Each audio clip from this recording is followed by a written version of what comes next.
is I was talking to Craig, and I don't think we've sent them any of the APAC community calls since November. No, not November, from February, I guess. I've been, can we? yeah. And actually Asao-san got a toss about that work from me, but yeah, I think maybe she's not following up well. Maybe someone, You mean Keiko-san? Yeah. Yeah, she's a little too occupied. We're gonna have to find somebody else to help her with that. Okay. So I was just talking to Craig. That's why he's like, "Are you guys even having these calls?" I'm like, "Yeah, they happen every 2 weeks."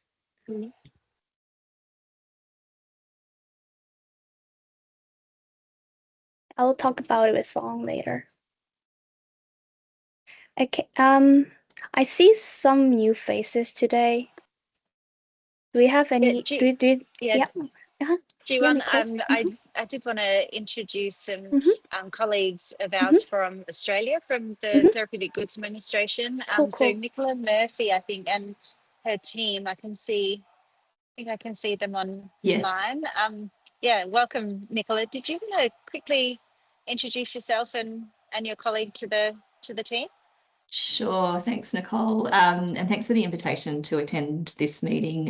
It sounds really interesting, that the work that you're doing. So I'm Nicola Murphy. I'm from the Medicine Surveillance and Signal Investigation section at the Therapeutic Goods Administration in Australia, and I have some members of my team that have also joined the call today to listen to this presentation. Excellent, thank you. So I invited Nicola and her team to come along, particularly because the value study, as you'll know, we're trying to look at the impact of regulatory warnings across the APAC region for Valproate, and really want to get input from the regulators where we can, and make sure the results we generate will be impactful for this project, but also for other projects we may want to look at in terms of regulation and impacts on drug utilization. So thanks so much for coming. It's really great to have you here and involved in the discussion from the start. So welcome. Welcome, Nicola. Thanks very much. And I see some people from the video conference, like I think they're also from Nicole, and I see Emma and Kelly Hall and Corey, Bianca, Haley. Bianca we've met. So anyone new on the line, go ahead and introduce yourself. Yeah, please. I'll just tell you who's here from our team. That might be less confusing. So great. Got Haley, Steph. I'm just looking through the list. Emma's joined us, and Corey are all from my team. And we also have Ange, who I think is going to join us shortly. Great. Cool. Thank you everyone for joining the call today, and I think I will get started about today's community call. And everyone can see my screen, right? Yes. Cool. Okay, thank you. So good morning and good afternoon and good evening for someone. Welcome to OHDSI APAC community call for May 2026. So before we dive into today's call, a quick note on today's agenda. We have like 3 things to line up. First, a brief round of OHDSI news, a few updates from the global community, worth flagging, I think. And second, it is the one that I'm most excited about, but I think Ben is here, right? Maybe not. Anyway, I invited Ben and I got a confirmation from him again, but I don't see him. But anyway, so I invited Ben, and he's the lead of early stage researcher working group, and he will walk us through about OHDSI's network study portfolio and share how the ESR working group and APAC chapter can work together more closely going forward. And third, most important thing here, we will move into 2026 APAC study, which is a value study, where we will review the current regulatory landscape and warning around the Valproate. And yeah, we had last month we had 2026 APAC OHDSI Europe Symposium, and I heard it was great success. And Jason was there, I heard, and I couldn't find him from the photo. That's unfortunately, but yeah, I could see some updates here. And since we have a lot of agenda today, I thought it would be great that I could just show you guys how to follow up the Europe Symposium through YouTube channel here. So you can just scan here and go through the actual sessions and tutorials. And also a quick heads up on something big coming later this year. The 2026 OHDSI Global Symposium is officially set for October 20 to 22nd. And if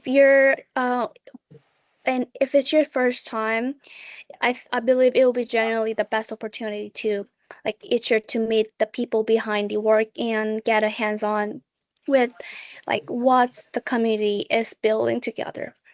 And if you've been to OHDSI Symposium, the 3 days it is usually because with the 3 days of tutorials and plenary session and collaborator showcase and working group session. And on 20th, it is a tutorial day, specialized session to sharpen the specific skills. And so great for new folks to like anyone wanting to like to go deeper in a particular tools or method. It will be a great chance for you. And October 21, it is the main event plenary session and also the collaborator showcase, which is where you will see the latest breakthrough coming out of the community.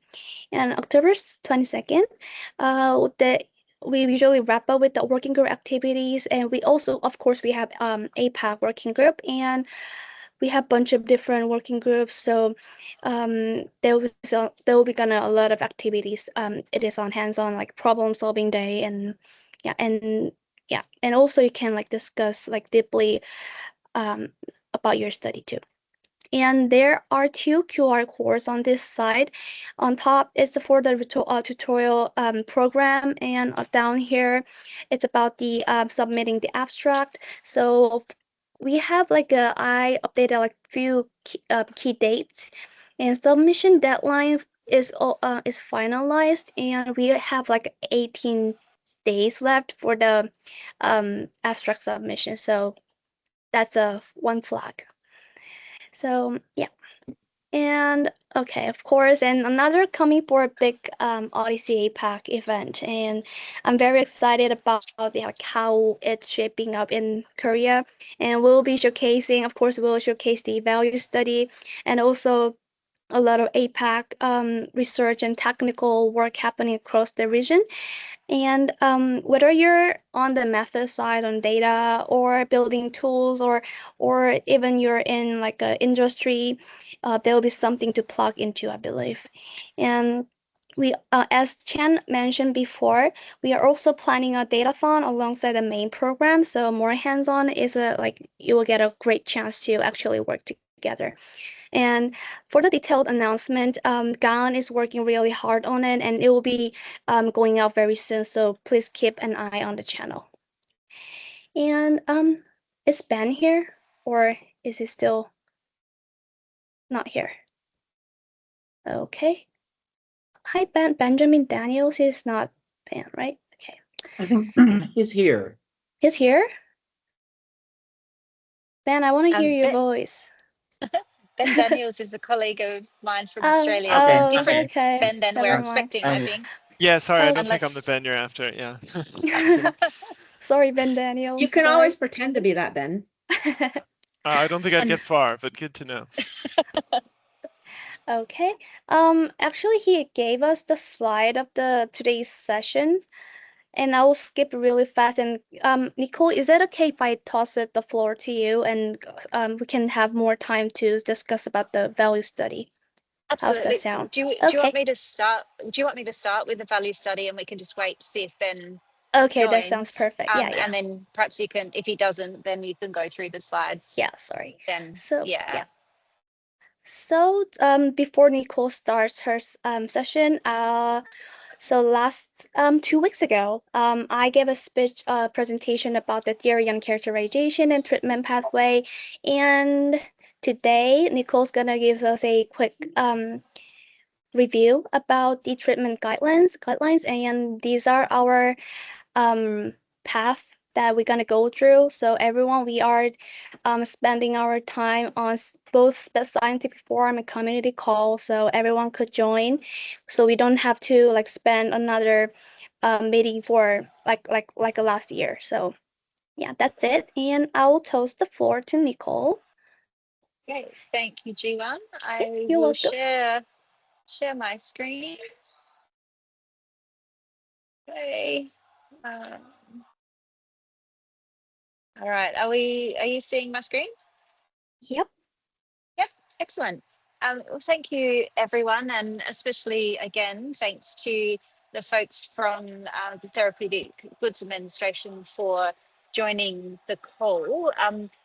As Jiwon mentioned, the APAC value study is a study that we're trying to develop a global characterization of Valproate users, and particularly among men and women of childbearing age. We've done many presentations about the overall premise behind this study and the reason we're doing it. But I thought I would, oh, this is the same. Yep, I thought I would just really quickly give an overview of the motivation behind this study for the purpose of the new folks online. So for me, the issue of Valproate came up quite, a number of years ago now, and particularly when Fook was here visiting us in Australia, where we really wanted to have a look at utilisation of epilepsy medicines more generally. And we were developing a study, to look at the treatment pathways among patients with epilepsy and what, the sunburst plots and utilization as well. And when we were doing that study, it became very clear that the Valproate space was very dynamic. Valproate is the first line treatment in many countries and historically, and at least in Australia, that the guidelines have changed quite recently, given some of the warnings that have come out about the use in people of childbearing age. When I did a bit of a search of the regulations across the world, we saw that the UK had published warnings about the risk of Valproate in women of childbearing potential, and then also looking at the Valproate use in men as well more recently. And Australia, with the Therapeutic Goods Administration, also published a safety warning quite recently in March 2025. So this was a really one of those studies where we thought it would show great value, hence the word value, so show great value across the APAC community to look at the the outcomes of these regulatory warnings across the region and look at utilisation and get that really grounded baseline view of what is happening. How have the warnings impacted utilisation? Who is using Valproate? What other medicines are they using in first line? What are they switching to? All that sort of stuff, so that we form a really good basis to do a safety study as a second step. As an APAC community, we've quite often, jumped into the comparative effectiveness studies where we're wanting to look at our outcomes. But as we know, the utilisation of medicines across our region is often quite disparate or quite different. So we really need to sort of account for that and understand that difference when we're doing our safety evaluation.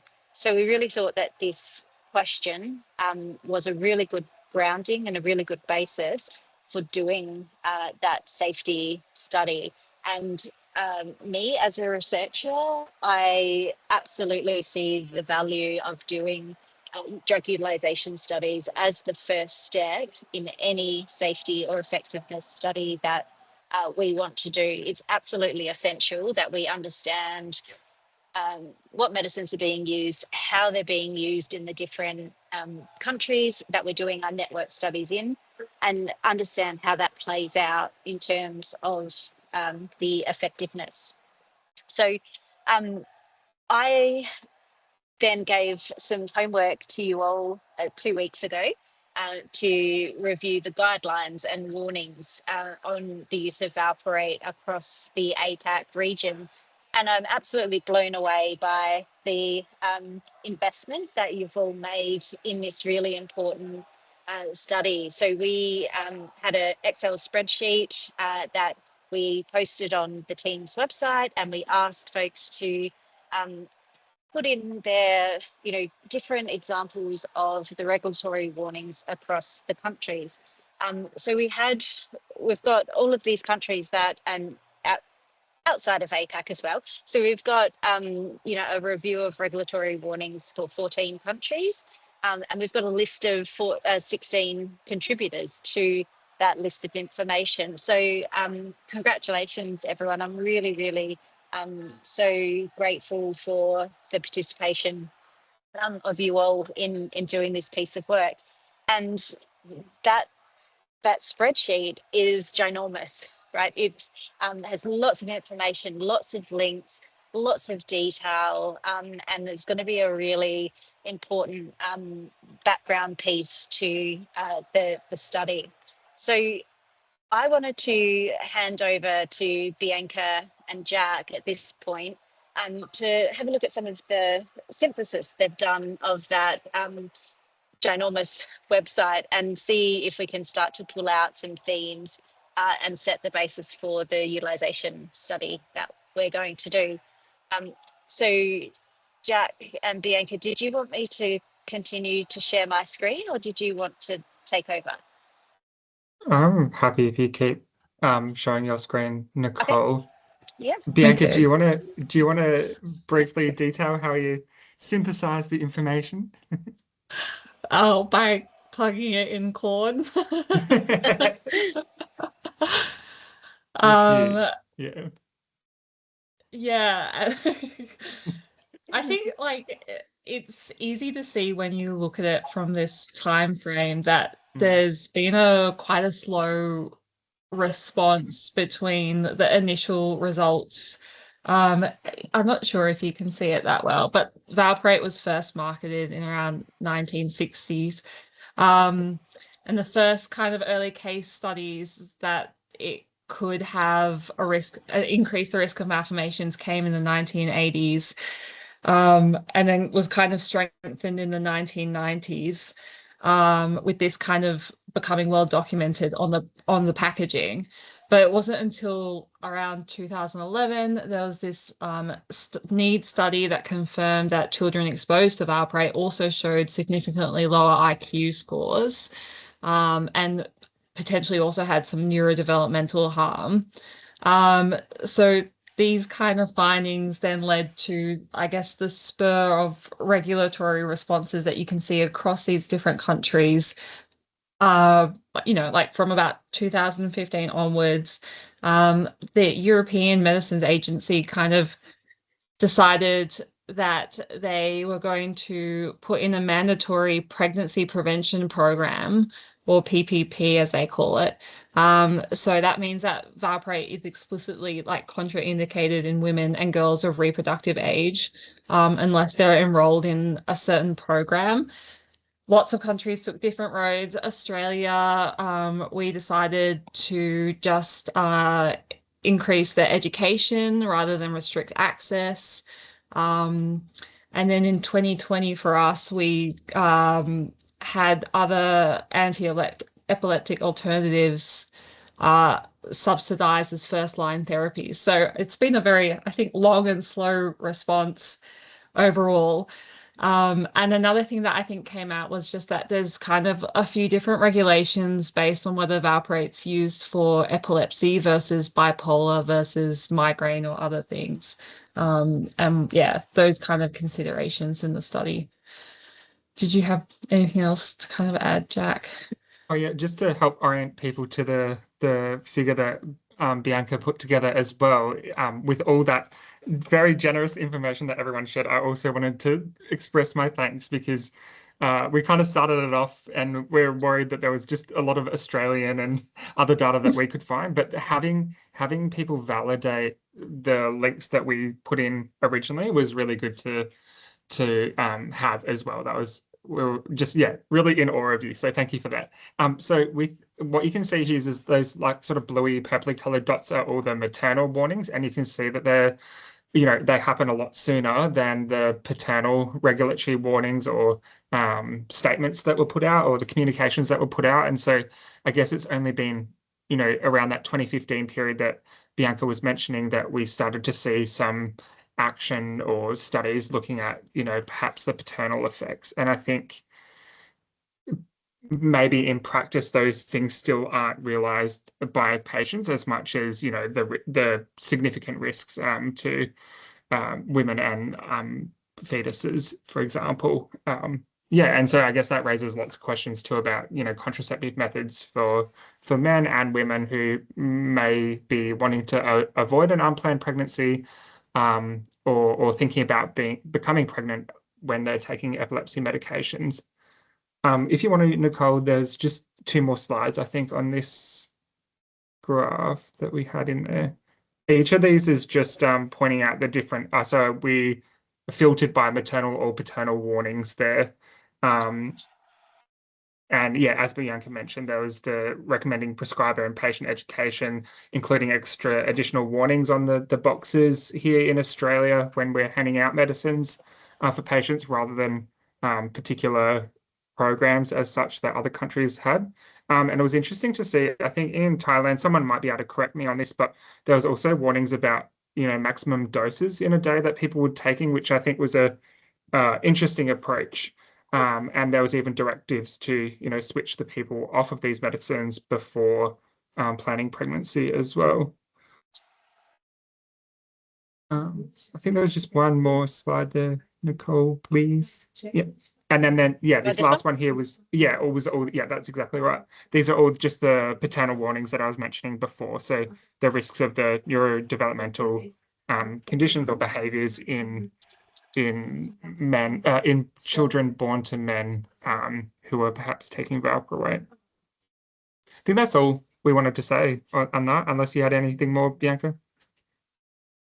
Just that a lot of the regulations maybe have been around what should be used as first line treatment across the men and women. So those kind of treatment pathways are really interesting in this context. But that's it.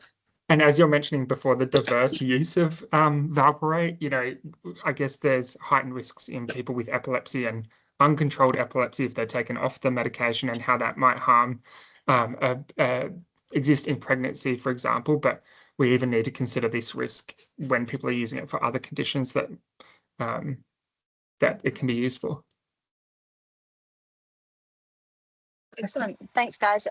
And yeah, thanks so much, Bianca, for creating this website. So it's actually, Bianca created a shiny, I don't know if it's a shiny app, but it's a thing on the web.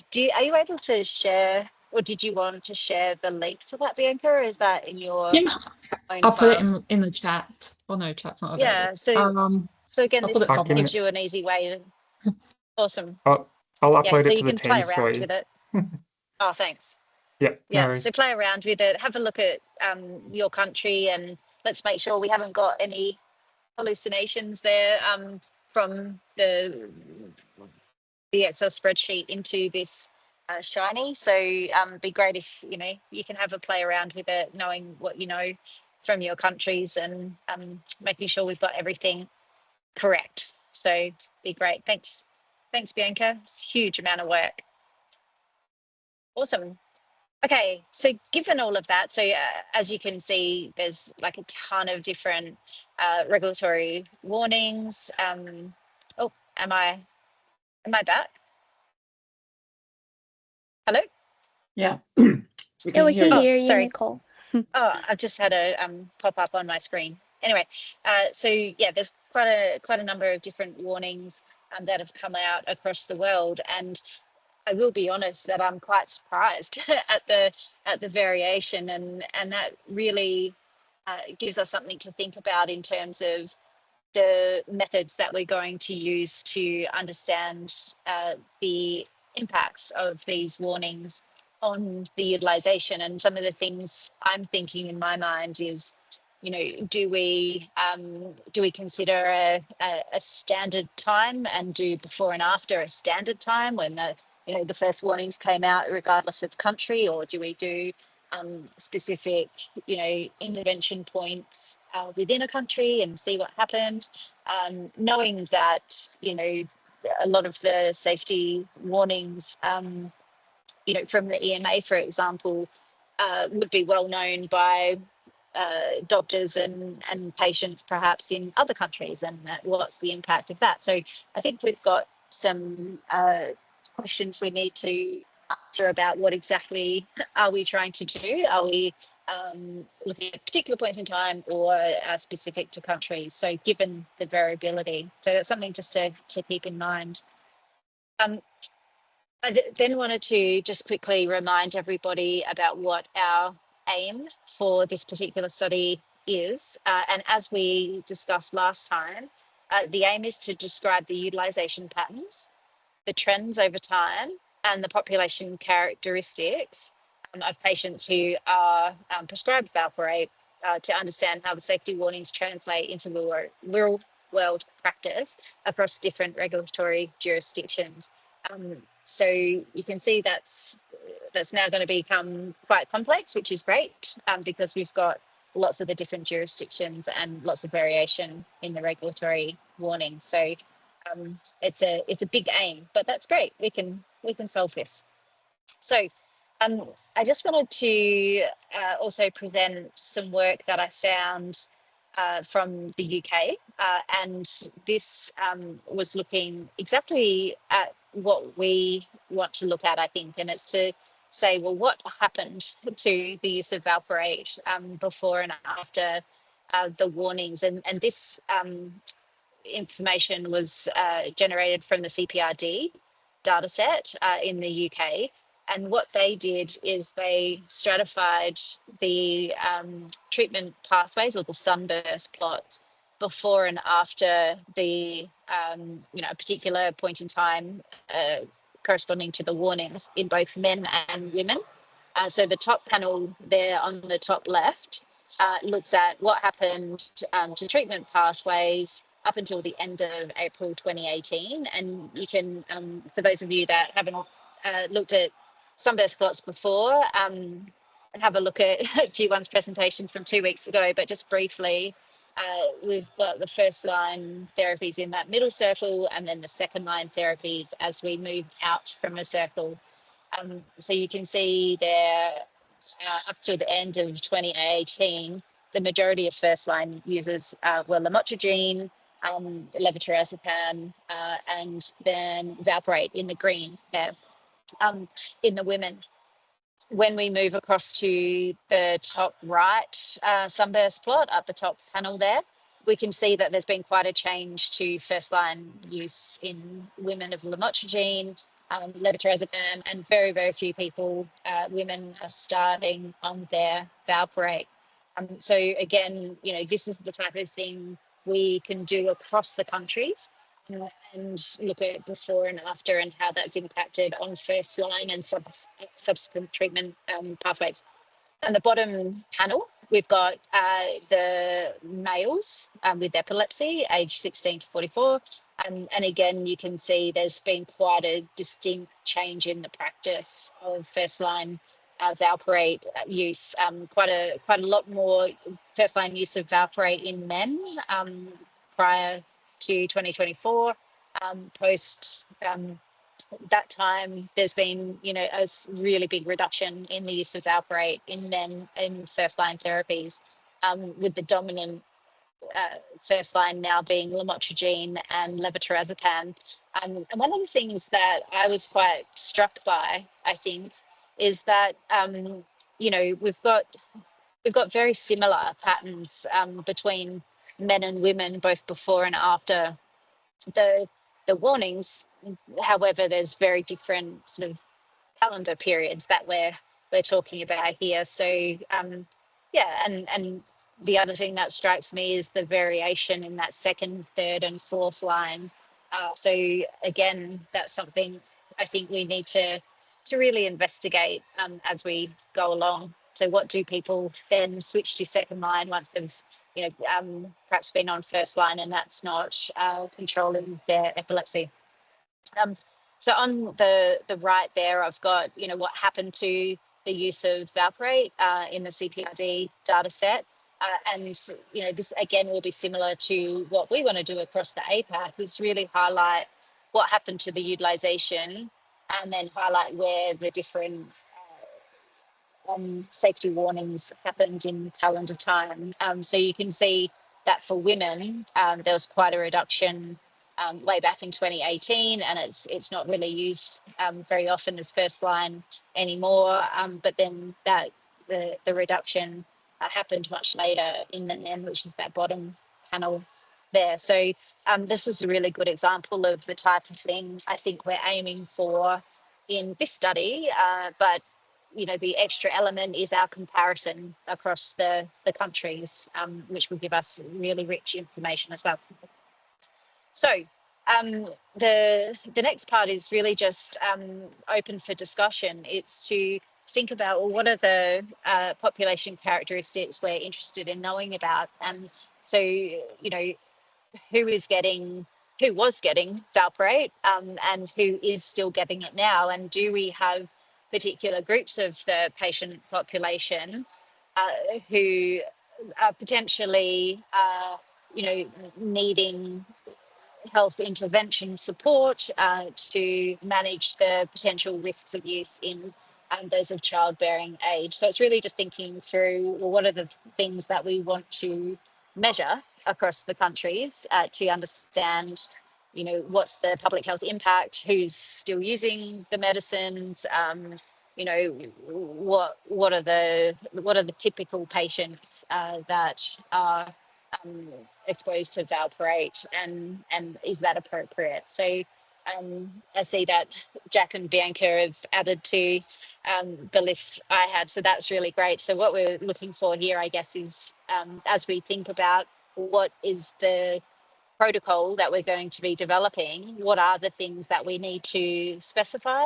What are the things we need to develop phenotypes for, so that we can start to, you know, build up our analytic program. So I might leave it there and maybe open the floor for some discussion. Bianca and Jack, did you want to add anything?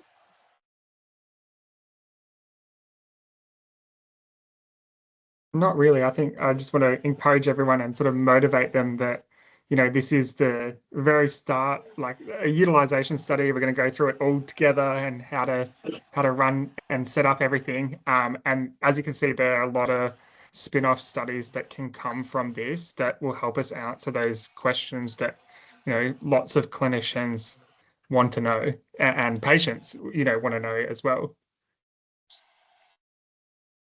Excellent.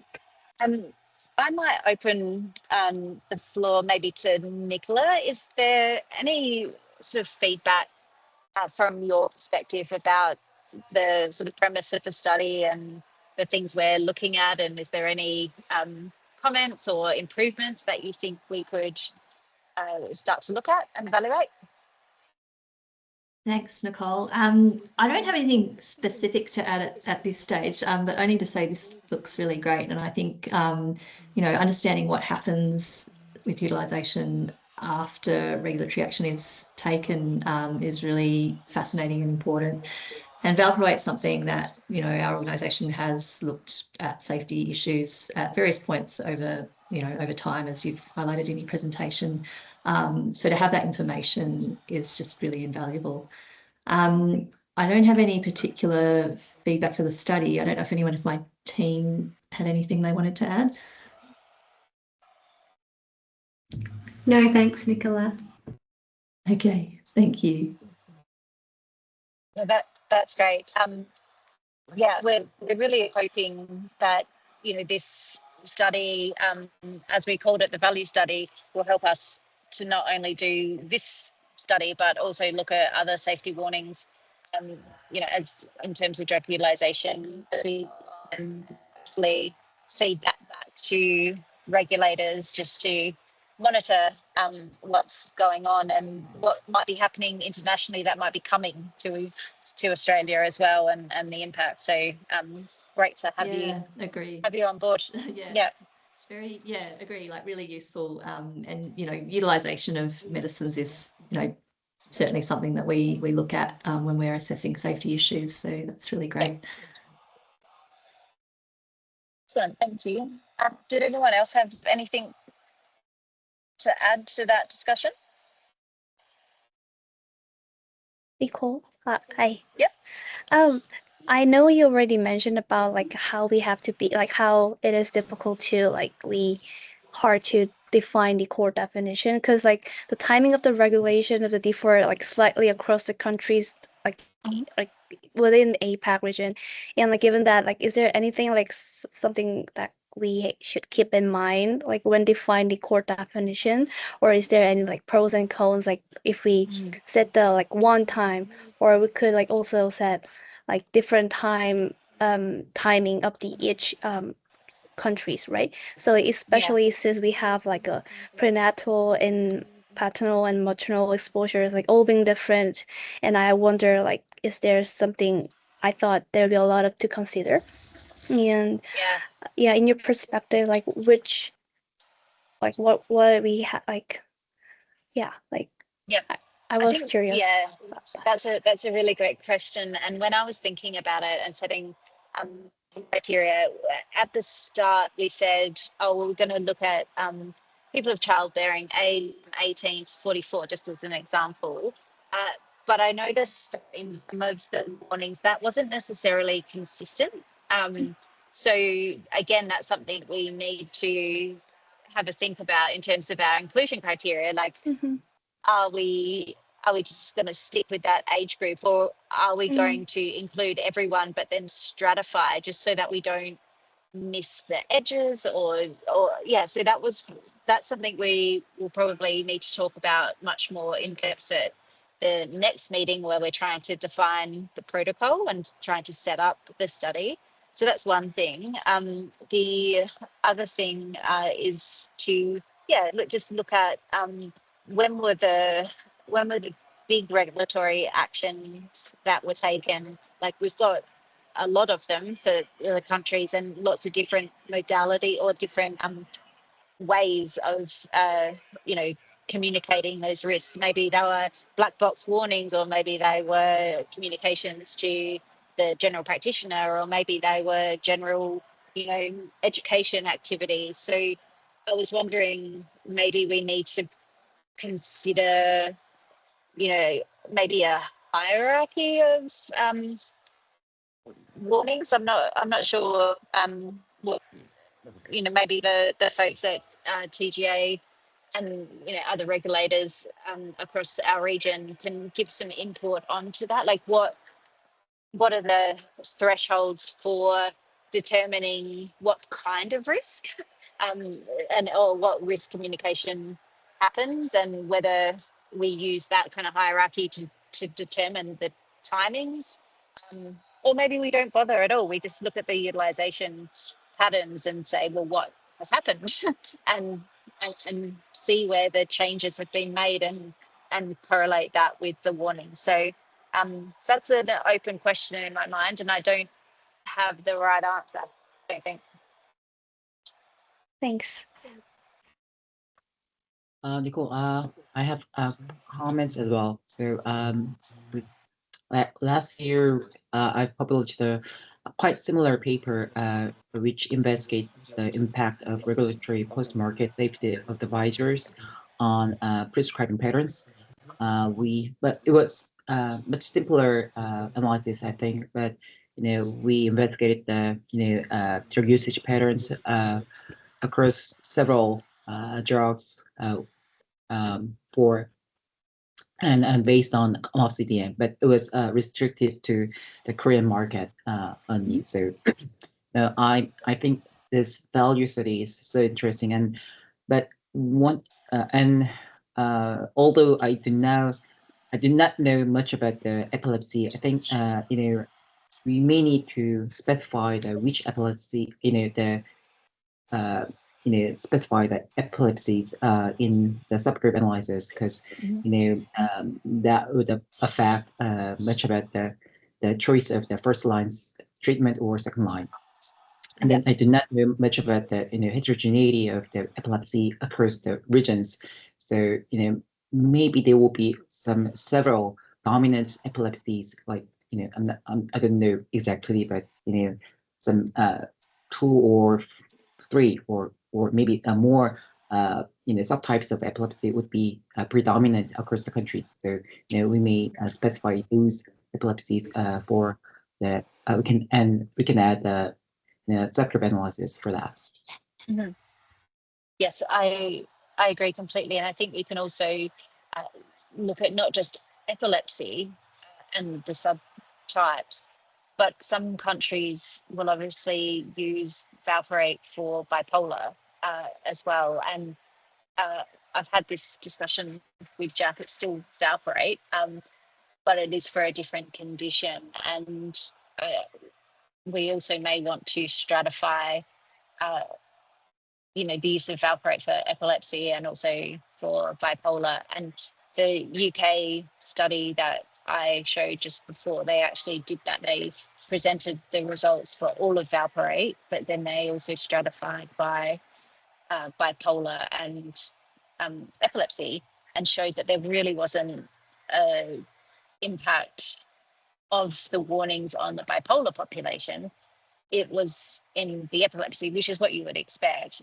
But then again, the bipolar population is quite a bit smaller as well. So, there's some complexity here. But again, using the OHDSI framework, that's quite easy to manage. So we just need to develop the phenotypes for that, which there are already some. Great, thanks.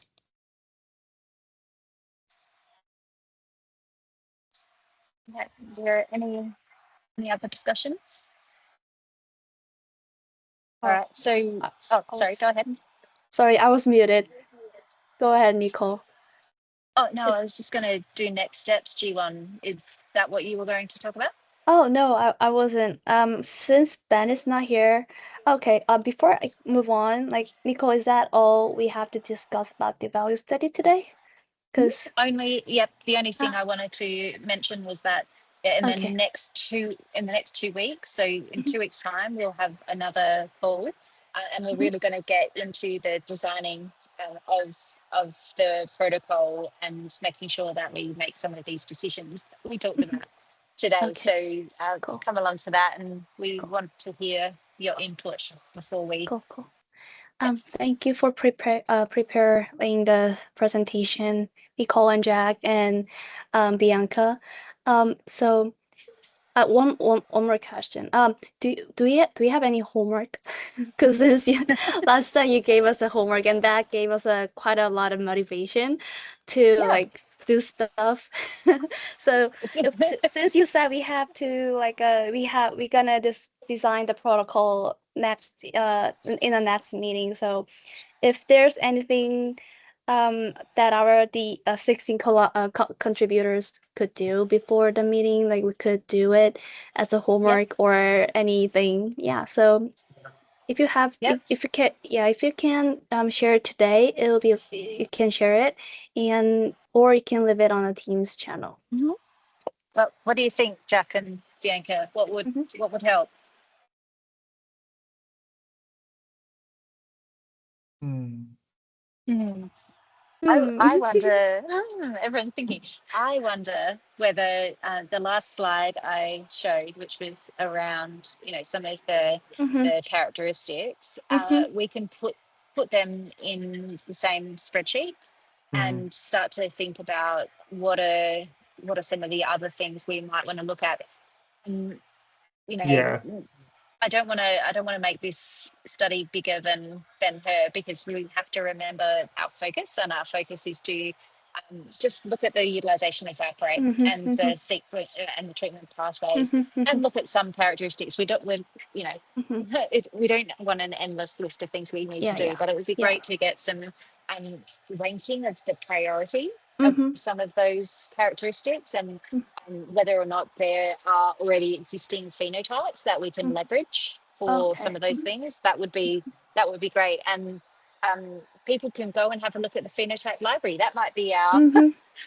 Yeah. our Yeah, homework, that's is good. to Yeah. start having a look at some of those phenotypes, and Mhm, have a look at the phenotype library and see what's mhm, already there and mhm. what will cut down our work. So let's put that as the homework. Cool, cool. So yeah, like I think that sounds a really good plan. Cause yeah, like let's don't spread it like don't like let's keep our priority and use our Correct. resources Yeah. what we have right now. So that's it. Yeah. Okay. Excellent. Cool. Thanks, Nicole. And since we have like 10 minutes left, since Ben is not here, I think I could just share the presentation that Ben shared with me. And so since the reason I prepared invited Ben to our APAC community call is I thought like we as I said we have a lot of potential to collaborate with other community members, and I thought we have like early stage researchers in our APAC. So since we have this ESR working group, and they are doing a lot of putting a lot of efforts on education and mentorships and stuff like that. So Ben could come over to our call, and maybe he could give us some landscapes about the future collaboration. And this is the slide that Ben sent over to me, and I will just highlight this slide and call finish the call for today. Okay, Jack, I see your hands raised. Oh yeah. I just Oh yeah. wanted to gauge what time, like I understand that the timing of the working group meetings probably aligns more with the US, and I just wanted to check other APAC regions what time these meetings are operating, because here in Australia it's 3:30 a.m. And so I get the meeting request, but I've never joined one because I don't want to wake up that Oh, early. oh, you're talking about the early stage researcher working group call, right? Yeah, Do yeah. you know like they have this like APAC and Asia region and all that kind they also have another call for Asia and Asia region, and that is like 4 p.m. in our Korea time. So Okay. maybe yeah, so yeah, they I'll also have reach out so to you separately. Yeah, yeah, yeah. they have like Thank you. several yeah. Anyway, so Ben is said he's open for data partner collaboration. He had 3 pipelines: hospitalized COPD characterization and care pathway study, and diabetic retinopathy study, and also one another pharmacovigilance study. And also, he mentioned several Johns Hopkins University lead pipeline study, and there's a lot of like study about AKI, aspirin, GLP-1, and kidney and metabolic disease. Yeah, and like stuff like that. So I will share this presentation, but also if you have any interesting topics about and in here, you will all I think Ben wants to promote his study and collaboration. So if you're interested in any of the studies, please contact Ben. And yeah, and he also highlights the partnerships between APAC and Early Stage Researcher Group. And that's it. Yeah. Yeah, 'cause- I'm looking on the website. The only one I find is the next one is June 4th at 2 p.m. Eastern Standard Time. I don't see an APAC version of it. Oh, really? Because I'm joining the call, but the thing is, every time I go to the call, no one's there. Like Yeah, it 'cause I means I don't think they're actually like it may be a call, but I don't think anyone is actually leading it because yeah. I'm I looking think you're at right. the working group list, right? Mhm, Because you can go to Odyssey and go into working group and you can get to the working group call schedule, mhm. right? And they update it. Well, most of them do. The one that I see is June 4th, but it's at 2 p.m. Eastern Standard Time. But Yeah, that's the one I have in my calendar. That's Correct. 3:30 our time. So it's not Asia friendly Yeah. because that's like 2 a.m. maybe then today was the great China time. timing. Maybe today was the great timing to ask Ben about like how they're not friendly to APAC region. See, like take a look here, cause let me see. See, cause I've been joining the call here, and hold on a second. So this one here, I said, yeah, it's 4 a.m. in Korea time. Mm-hmm. That would be the 2 p.m. one. Yeah. That would be every Thursday. It's the first Thursday of every month.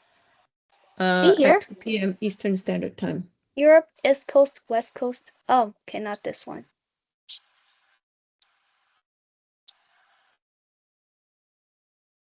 Huh, Yeah, I it's don't weird. know. I just saw the call here. I don't see it right now. That's weird. Yeah, I'm looking at the website. That's what I'm looking at. So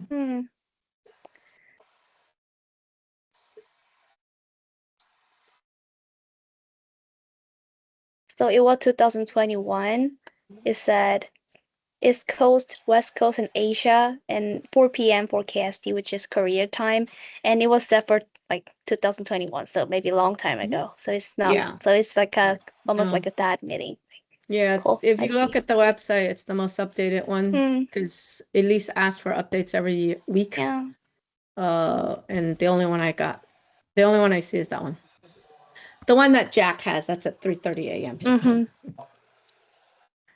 Okay. Too bad. So you can And give also Ben that we feedback. missed the chance to ask every question about this meeting, right? Bummer. You can give Ben that feedback. He needs to be Asia friendly. Yeah, Ask him what time I it will is there definitely now. email him. Okay. Anything who wants to add on before we end the call for today?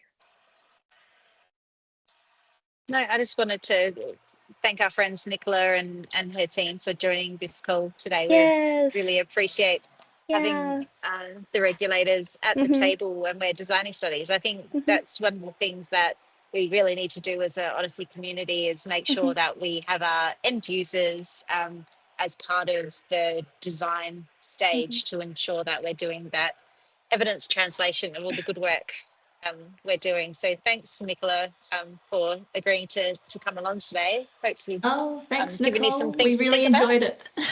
Oh, great. Yeah, no, it was great. Thank you for having us. Great. Wonderful to come along and hear about the work you're doing. Great. Thanks. Thank you. Yeah, and another thanks to you, Nicola, and your team, because it's really happy to see new faces in this call.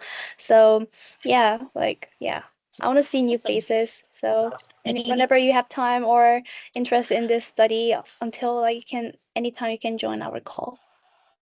Okay. So goodbye, everyone.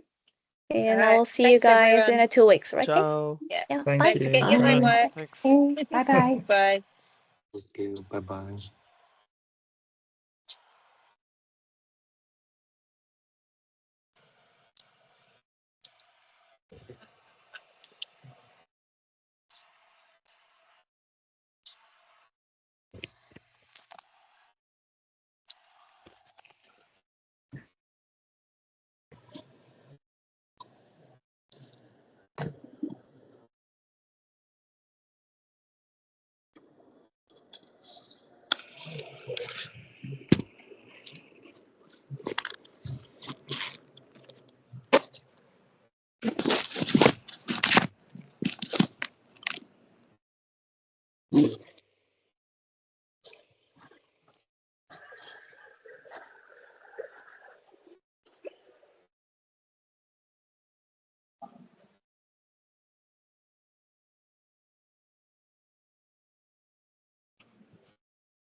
You're right by the door.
No, that's fine.